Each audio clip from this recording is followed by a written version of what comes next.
அப்பா, கோடி நன்றி அப்பா.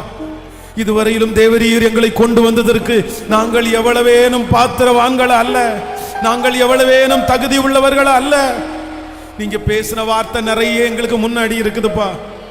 நீங்க ஏகப்பட்டது பேசிட்டீங்கப்பா.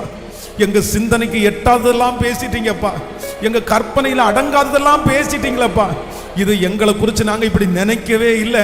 அவ்வளவுக்கு அதிகமா நீங்க பேசிட்டீங்க. ஆனா நாங்க உங்க வார்த்தை நிறைவேறதற்கு எங்களை முழுவதுமாய் நாங்கள் ஒப்பு கொடுக்கிறோம். சர்ச்சில் இருக்கிற நாங்க ஒப்பு கொடுக்கிறோம், ஆன்லைன்ல இருக்கிற பிள்ளைகள் நாங்கள் ஒப்பு கொடுக்கிறோம் அப்பா. நன்றி ஐயா, நன்றி ஐயா.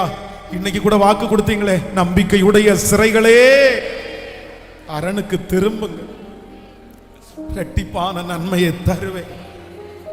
நம்பிக்கையுடைய சிறைகளே, நான் உனக்கு இரட்டிப்பான நன்மையை தருவேன். அப்படிதான்ப்பா இன்னைக்குள்ள வாக்கு தத்துவம். இந்த சத்தத்தை கேட்கிற நிறைய பேருக்கு அப்படிதான்ப்பா. சிறையில தான்ப்பா இருக்கிறோம், ஒரு கட்டுக்குள்ளதான்ப்பா இருக்கிறோம், ஒரு பெரிய பிரச்சனைக்குள்ளதான்ப்பா இருக்கிறோம்.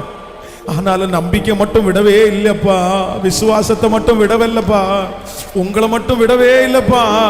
நீங்க நிச்சயமா ஏதாவது ஒண்ணு செய்வீர், கண்டிப்பா நீங்க செய்வீர். நிச்சயமா நீங்க ஒரு மாற்றத்தை தருவீர் என்று வேற யாரையும் இல்ல, உங்களையே நாங்க நம்பி இருக்கிறோம், உங்களை நம்பி இருக்கிறோம். உங்களுடைய ஊழியக்காரனாகிய நான் உங்களுடைய பிள்ளைகளுக்காக திறப்புல நின்று ஜெபிக்கிறேன் சாமி. ஏசப்பா, ஏசப்பா, ஸ்தோத்திரம்பா, ஸ்தோத்திரம்பா. முடிஞ்ச வரைக்கும் என் பிள்ளைங்க முடிஞ்ச வரைக்கும் ஆன்லைன்லயோ இல்ல நேரடியோ வந்து எப்படியாவது ஆண்டவர் எங்களுக்கு செய்யணும்னு வந்திருக்கிறாங்கல்லப்பா. ஒரு மனுஷனுக்காக 1 மைல் தூரம் போனாலே ஒரு மனுஷன் உதவி செய்யாம இருக்க மாட்டாரு. நீங்க எப்படிப்பா மறப்பீங்க? நீங்க எப்படிப்பா கை